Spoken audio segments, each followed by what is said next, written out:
কি শাশুড়ির আদর টাদর খেয়ে এতক্ষণে পায়ের ওপর পা তুলে নিশ্চয়ই ফেসবুক দেখছো, ইউটিউব দেখছো।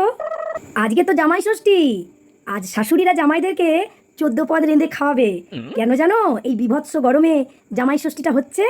14 পদ খেয়ে জামাই যদি সুস্থ থাকে, জামাইয়ের যদি পেট গরম না হয়, যদি বমি, বদহজম, পটি এসব না হয়, তাহলে 365 দিনই শাশুড়ির মেয়েকে সহ্য করতে পারবে জামাই। কি ঠিক বললাম না? তাই জন্যেই এই পচা গন্ধ উঠে যাওয়া গরমে জামাই ষষ্ঠী হয়। আর জামাইদের সহ্য শক্তি কতটা সেটা পরীক্ষা করা হয়। এটাই তো শাশুড়িদের একটা টেকনিক। জামাইকে ডেকে কিংবা জামাইকে রেস্টুরেন্টে নিয়ে গিয়ে 14 পদ খাইয়ে দেখে সহ্য করতে পারছে কিনা।